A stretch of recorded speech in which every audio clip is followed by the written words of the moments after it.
할렐루야. 오늘은 누가복음을 공부하도록 하겠습니다.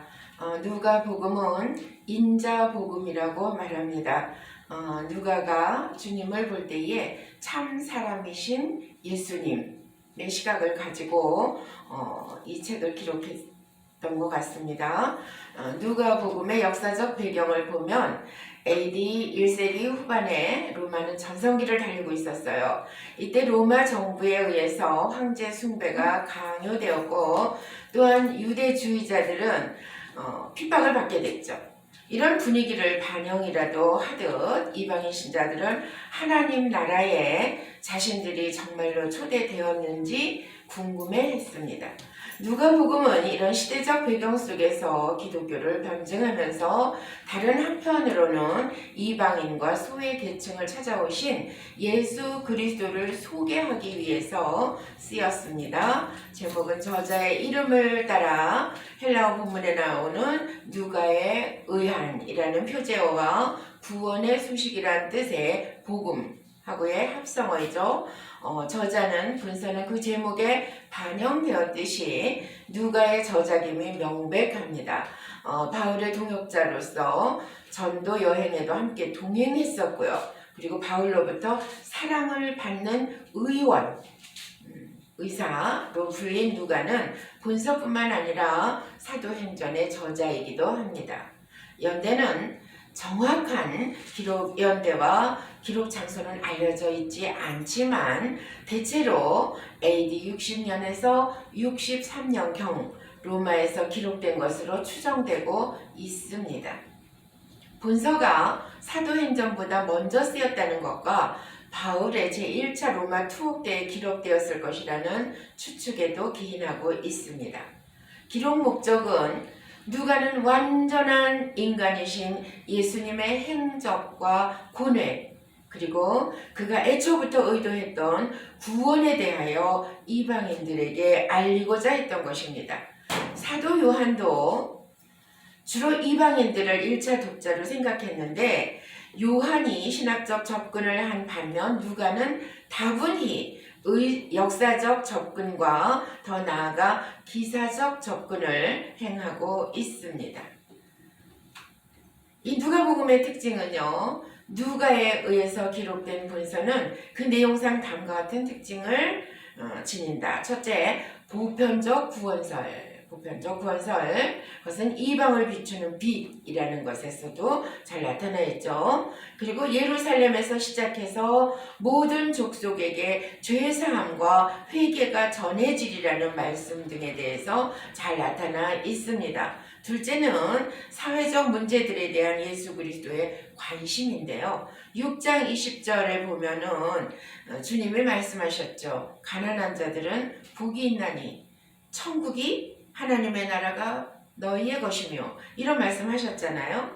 또 6장 26절을 보면은요. 모든 사람이 너희를 칭찬하면 화가 있도다. 그들의 조상들이 거짓 선지자들에게 그렇게 했느니라. 모든 사람들 다 칭찬했대요. 그러니까 거짓 선지자들에게 이와 같이 하였느니라 하니까 사람들에게 칭찬을 많이 들으면 너에게 화가 있도다. 그러니까 참된 회개를 하면 주께로 돌아오는 자들은 회개하고 천국을 바라보는 자들은 그 결과로 삶에서 변화로 나타나는 것을 알 수 있습니다.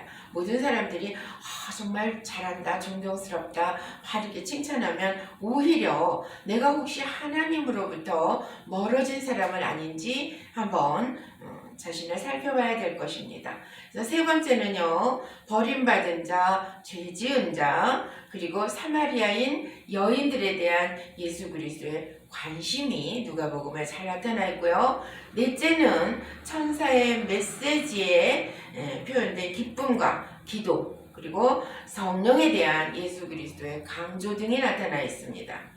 본서에서 인자로서의 예수상이 강조되어 있는데 예수의 축복, 출생, 성장 및 궁휼과 연민의 감정 상태가 구체적으로 묘사되어 있다. 수신자는요 데오빌로 각하여 이랬죠.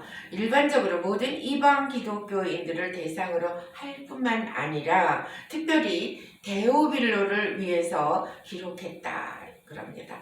데오빌로라는 사람은요 누가와 절친인 사람이고요. 로마의 기사 계급을 가지고 있습니다.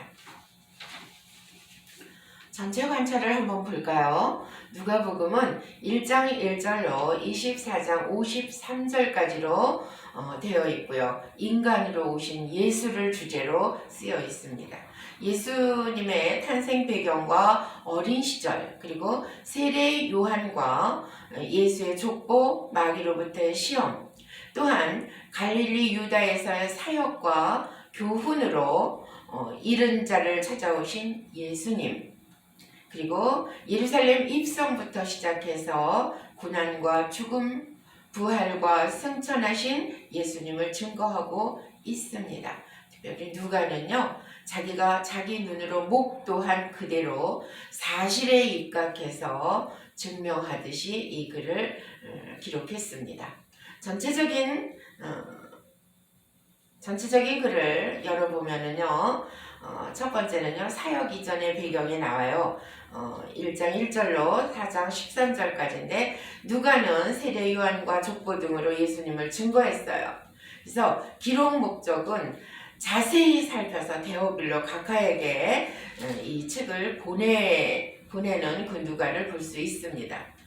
그리고 세례 요한의 출생을 이렇게 쭉 설명을 했는데 그것은 주의 일을 예비하신 사역이라고 나타내 있죠. 여러 가지로 2장 1절로 4장 13절까지 보면 여러 가지로 증거를 하고 있어요. 예수님의 탄생, 성장 과정, 그리고 세례 요한의 사역, 또 세례 받으심과 족보, 그리고 마귀의 시험을 받았을 때 예수님은 말씀으로 승리하셨다. 예수님은 낮고 천한 모습으로 오셨지만 하나님의 아들이신 예수 그리스도이시다. 이렇게 증거하고 있습니다. 그리고 또 두 번째는요. 예수님의 사역에 대해서 4장 14절로 19장 27절까지 그렇게 쓰여 있는데요. 누가는 예수님의 생애와 사역으로 메시아이심을 증거하고 있습니다. 다시 말하면 인자의 권위. 예수님께서 그러셨죠. 안식일의 주인이다. 안식일의 주인이신 예수님을 나타냈고요. 그리고 인자의 사역은 신분과 권세를 주님이 밝히셨다. 특별히 12사도를 부르신 다음에 산상수훈 등을 비롯해서 복 있는 사랑, 또 원수 사랑, 또 비판하지 말라, 듣고 행하라 이렇게 말씀하셨어요. 그리고 인자의 권세에 대해서는 자신의 신분과 권세를 밝히셨죠. 9장 17절까지. 그리고는 두 번째는요. 베드로의 신앙 고백을 들으시고 기뻐하십니다. 그리고 제자들에게는 겸손을 가르치셨어요. 또 주변에서는 이제 예수님을 배척했어요. 예수님이 배척당하시는 장면이 9장 51절로 11장 54절까지인데 먼저 사마리아와 바리새인들이 배척했고요. 그리고 70인 전도대를 파송하고 기도와 영생을 가리키는데 바리새인들이 와서 예수님을 막 해하려 그러니까 그들의 외식을 책망하셨습니다. 전도대를 파송하시기 전에는 주님께서 그 70인을 모으시고 어떻게 했어요? 기도하셨죠. 기도하셨을 때 정말 감동적인 말씀을 하시죠. 하나님께서 나와 함께 하신 것처럼 저들을 홀로두지 마옵소서 이렇게 기도했습니다. 그리고 12장 1절로 19장 27절까지는요. 인자의 교훈이 나오는데 죄인들을 찾으시는 주님의 사랑이 잘 나타나 있습니다.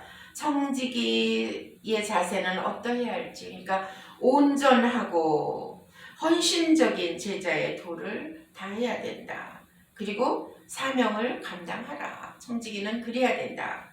그랬죠. 또 바리새인들이나 회개한 죄인들이나 또 삶에 대해서는 겸손하게 응답하는 자들만 하나님 나라를 누릴 수 있다. 겸손이 중요해요. 그리고 인내와 겸손의 기도, 은혜 받은 자의 삶의 기도에 대해서 특별히 영생에 대한 교훈을 또 하셨지요. 자, 말씀에 보면은요, 16장 19절로 31절까지 보면 죽음 그리고 그 이후에 대해서 쓰여 있거든요. 여러분, 부자 나사로와 그리고 믿지 않는, 그러니까 부자 나사로의 그 부자와 나사로에 대해서 그 비유를 통해서 천국 복음을 전파해 주셨는데요. 제가 이것을 보면서 그런 생각을 했어요. 믿지 않는 자들은 사람이 죽으면 그것으로 끝이라고 생각하죠. 죽은 사람들은 영원히 사라졌을 뿐이라고 생각합니다. 그렇지만 그들은 틀렸습니다. 예수님은 비유를 통해서 죽음이 끝이 아님을 분명히 가르쳐 주었어요. 그것은 부자와 거지 나사로의 비유입니다. 이 비유는 성경에서 죽음 이후의 일에 대해서 가장 자세하게 말해주고 있습니다. 이 비유를 통해서 알 수 있는 것은요, 사람들은 죽은 후에도 여전히 의식을 가진 채 고통이나 즐거움을 느끼고 있다는 사실입니다. 고통의 장소는 음부이고 즐거움의 장소는 낙원입니다. 즉 모든 사람은 죽은 후에 믿음의 유무에 따라서, 믿음이 있고 없고에 따라서 둘 중 한 곳으로 들어가서 고통 속에 또는 즐거움 가운데 살아가게 된다는 사실을 알 수 있습니다. 모든 사람들에게 진정한 끝이란 없어요. 각자 하나님과 함께 영원히 즐거움 가운데 살든지 아니면 하나님과 떨어져서 영원한 고통 중에 살게 된다는 것입니다. 그리고 이어서 17장 20절과 21절에 보면은요, 현재적인 하나님 나라에 대해서도 말하고 있죠. 현재적 하나님 나라와 관련해서 예수께서 하신 교훈을 소개한다. 이러한 본문은 하나님 나라가 어느 때에 임하는지를 묻는 바리새인들의 질문에 대한 답변으로 주어졌어요. 이전에 예수께서는 하나님의 나라가 이미 임했다고 선언하신 적이 있죠. 11장 20절에 보면 유대인들의 시각에서 하나님 나라는 외적인 눈으로 관찰할 수 있는 매우 정치적인 의미의 왕국입니다. 그렇지만 그들의 눈에는 아직까지 아무런 외형적인 변화도 생각나지 않는 거예요. 그래서 그들은 예수께서 마치 허튼 소리를 하는 것처럼 계속해서 그들이 예수님의 교훈을 비꼬기 위해서 묻는 겁니다. 하나님 나라가 언제 임합니까? 하고 그들이 묻는 거예요. 성경에서 말하고 있는 하나님 나라는요, 결코 외형적인 것이 아닙니다. 성경에서 말하는 하나님 나라는 물질적 의미의 어떤 영토를 의미하지 않고 하나님의 주권과 통치가 임하는 곳으로서의 개념이다. 이렇게 말하고 있습니다.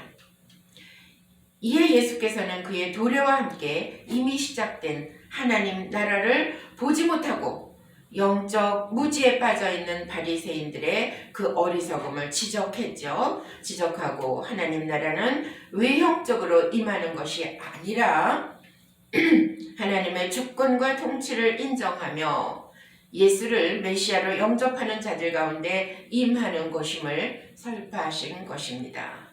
이러한 본문의 내용에서 우리는 다음과 같은 교훈을 얻게 되죠. 하나님 나라는 현실과 동떨어진 어느 요원한 곳에 위치한 것이 아니라 우리가 하나님의 주권을 인정하고 그의 통치를 받아들이는 곳에 이미 임하여졌다는 사실입니다.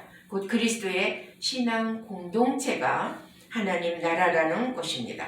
하나님의 통치를 인정하는 그리스도인들은 하나님 나라의 확장을 위해서 예수 그리스도의 복음으로 세상을 변화시켜 나가는 노력을 끊임없이 계속해야 할 것입니다.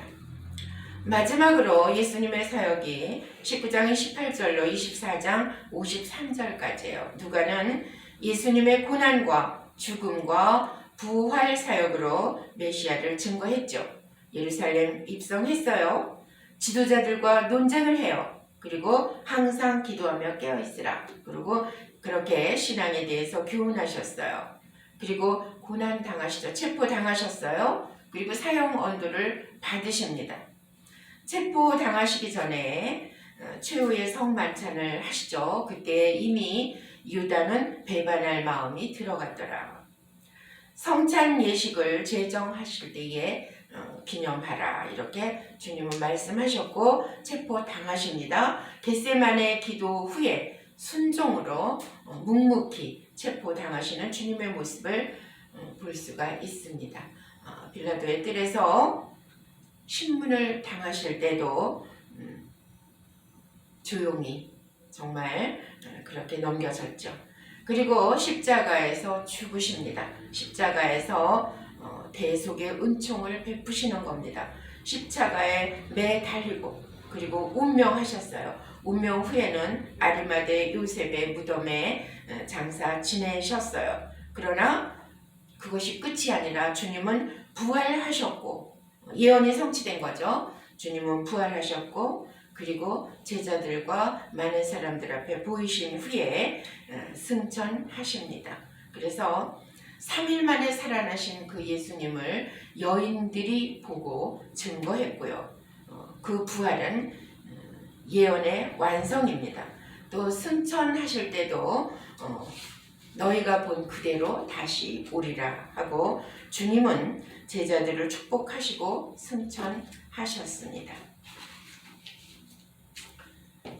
신학적 해석에서 보면요. 세례 요한에 대해서 나오죠. 세례 요한은 여자가 난 자 중에서 가장 큰 자라고 그렇게 기록이 되어 있습니다. 7장 28절이에요. 여자가 난 자 중에 가장 큰 자다. 근데 그가 예수 그리스도를 직접적으로 주의 사역을 예비했으므로 그가 가장 큰 자다. 이렇게 말씀하고 계신 겁니다. 그리고 연이어서 하나님 나라에서는 극히 작은 자다. 이렇게 말씀하셨는데요. 이 말씀의 뜻은요. 예수 그리스도의 사역을 끝까지 목격하지 못할 것이고 또한 신약 성도들에 비해서는 예수 그리스도에 대한 계시에 관한 한 열등했다는 의미를 담고 있습니다.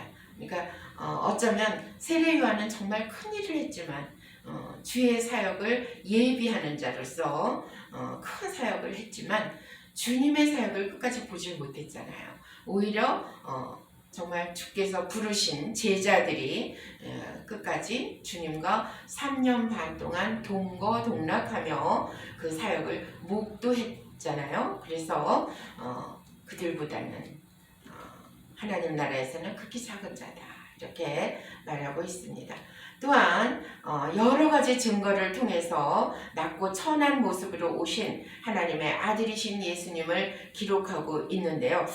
예수님의 탄생 연도는 물론 이 달력이 BC와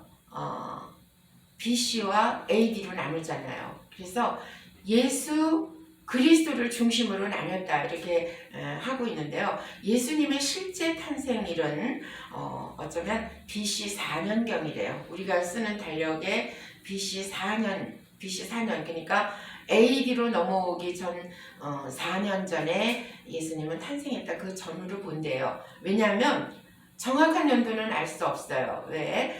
그때 이제 그 헤롯이 모든 어린아이들을 죽였잖아요. 그래서 예수님을 숨겨 키웠기 때문에 아마 AD 1년에 태어난 게 아니라 BC 4년경이나 그 이후가 아니었을까 이렇게 하고 있습니다.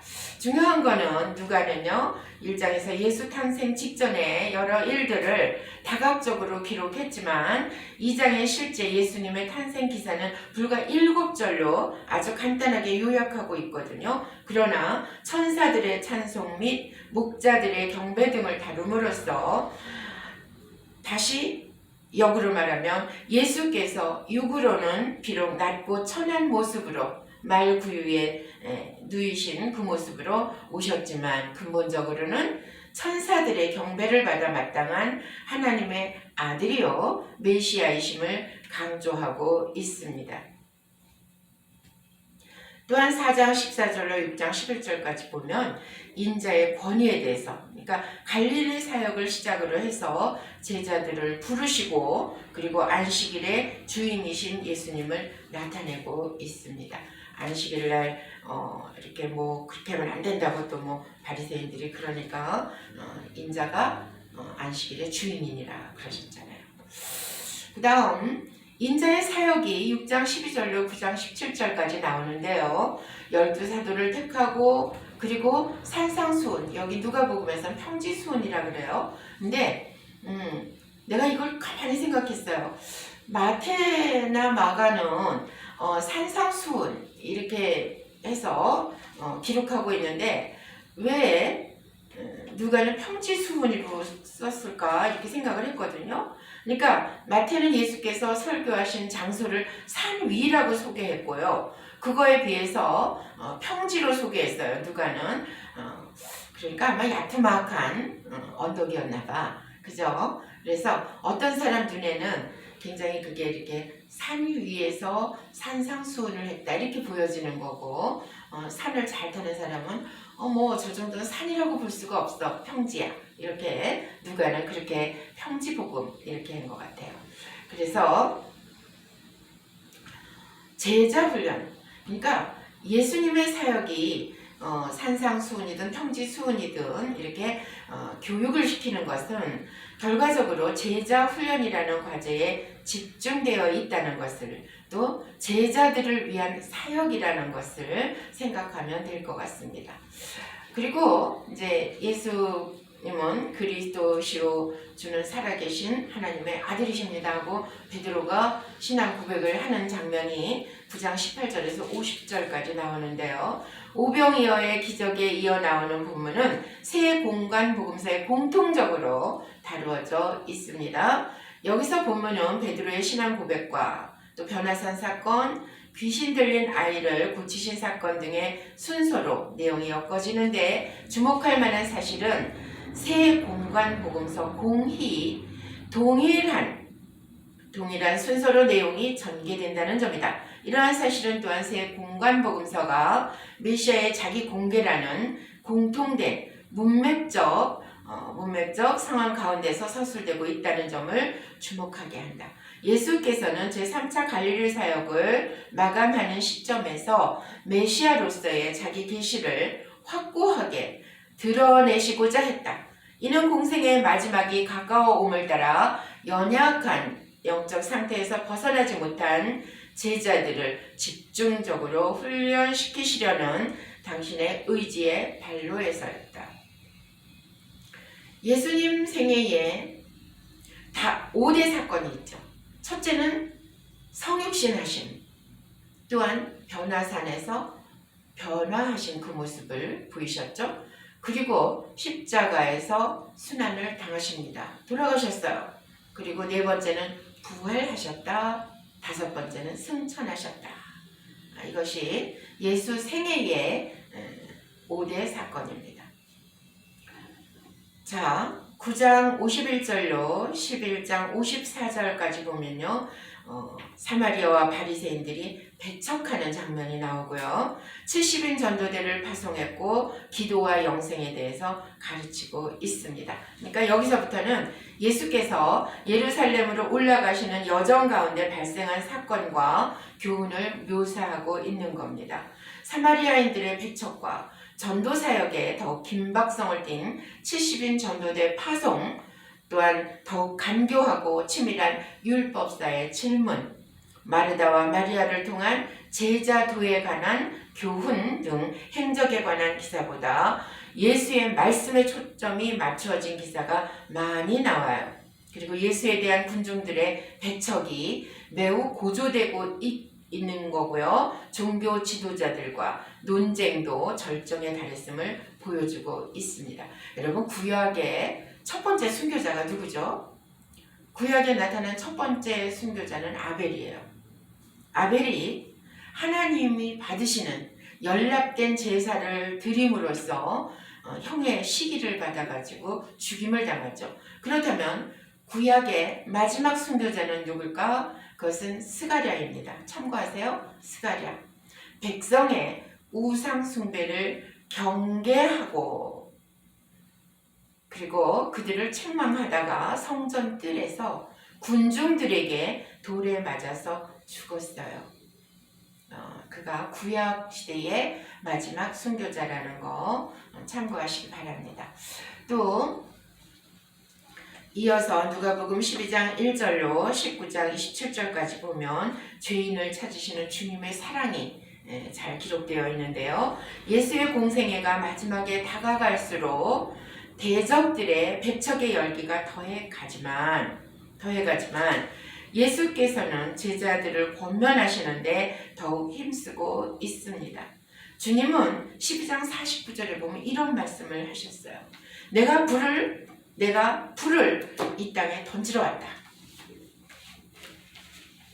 내가 불을 땅에 던지러 왔노니 이랬거든요. 예수께서 말씀하신 이 불이 무엇이냐에 대해서 많은 여러 가지 견해가 있는데 성경과 영적인 활동, 그리고 하나님의 심판, 로마 제국의 침략, 그리고 신자와 불신자 간에 생기는 적대감 등을 다양한 해석들이 있습니다. 다양한 견해가 있어요. 근데 이 마태복음 10장 34절에 비추어볼 때는요, 마지막 견해가 가장 타당성이 있대요. 그러니까 내가 불을 땅에 던지러 왔노니 이 불이 이미 붙었으면 내가 무엇을 원하려, 이렇게 말씀하셨어요.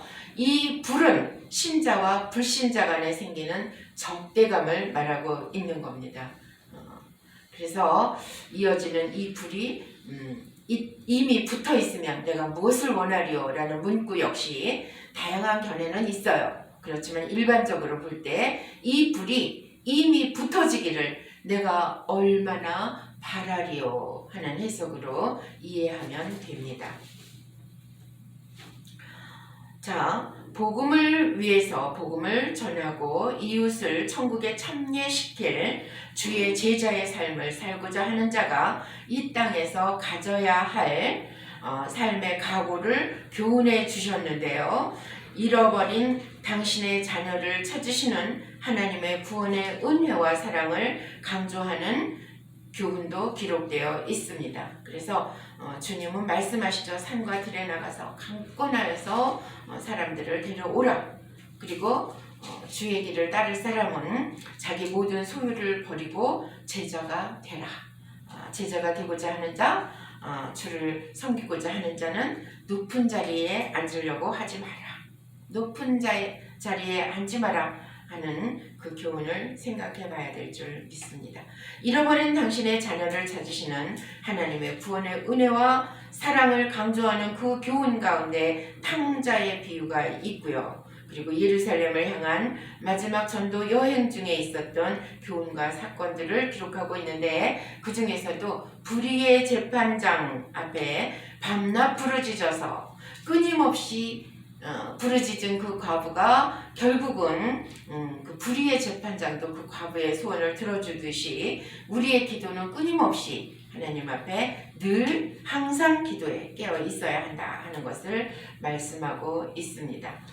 그리고 또한 부자가 하나님 나라에 들어간다는 것은 낙타가 바늘길을 통과하는 것과 같다. 천국은 그렇게 힘든 것처럼 말씀하셨지만 그러나 사람이 할 수 없는 것을 하나님은 하신다. 다시 말하면 구원은 하나님께서 하신다.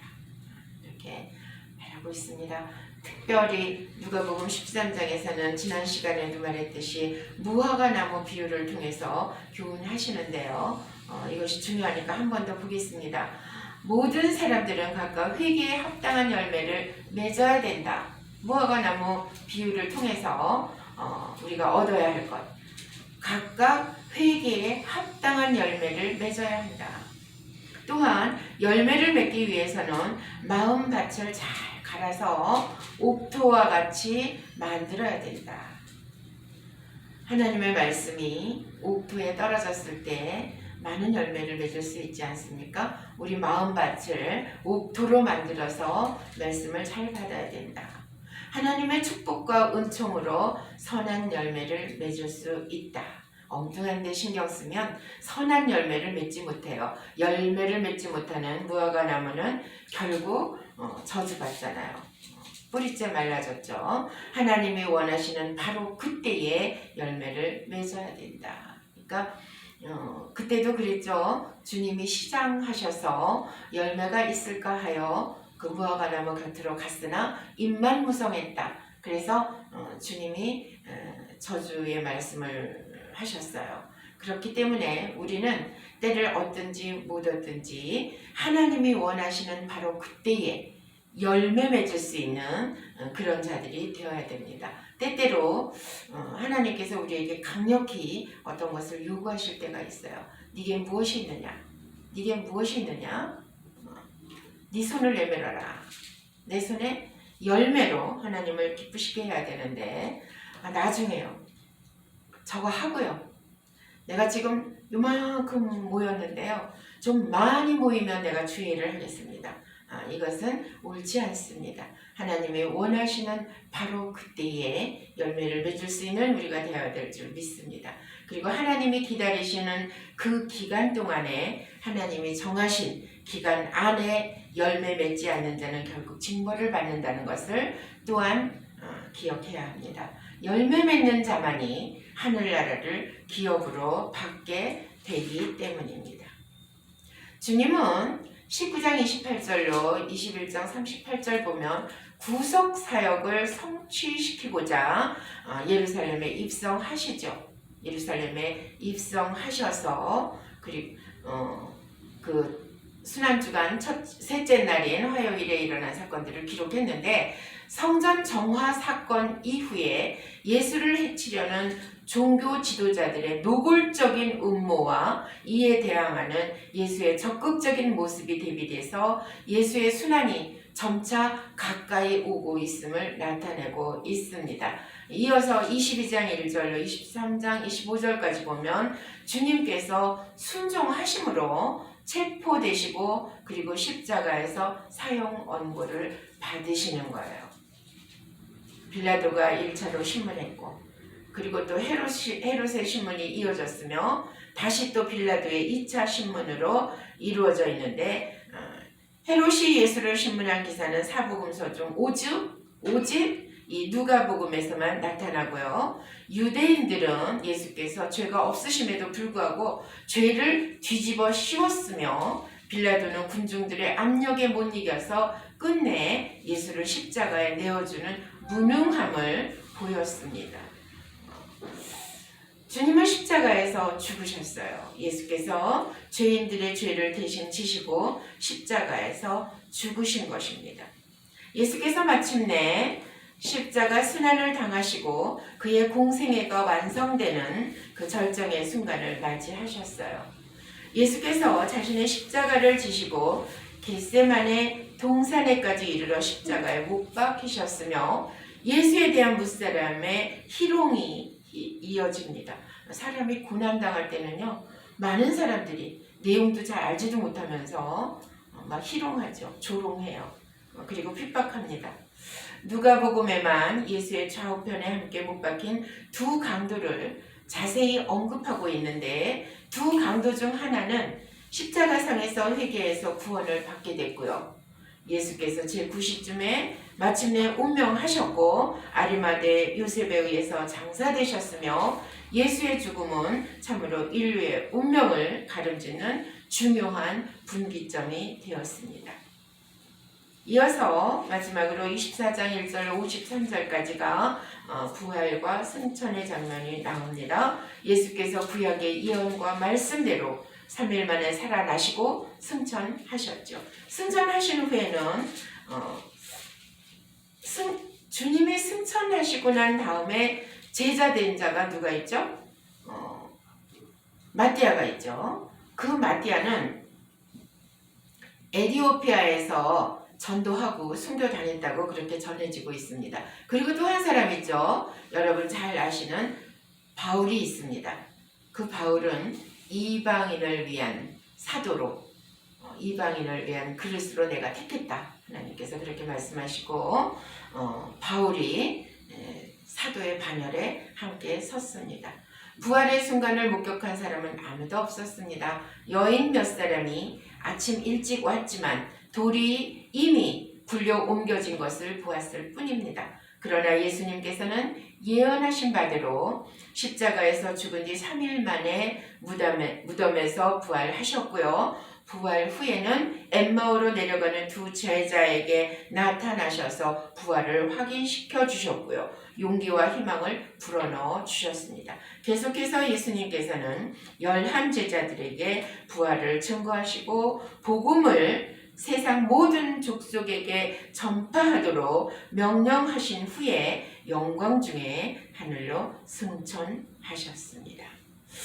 자, 신학적 결론을 보겠습니다.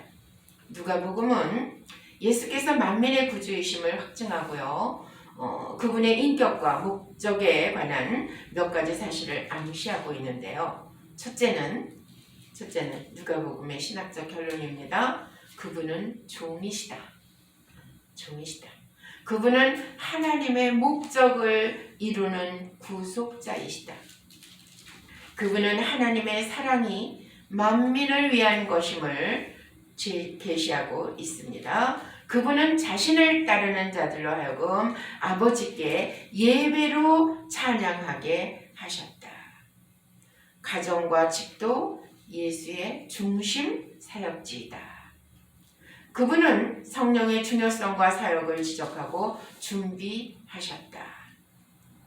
그분은 기도하는 분이시다. 그분은 자신을 따르는 자들에게 즐거움을 가져다 준다. 아멘. 수고하셨습니다.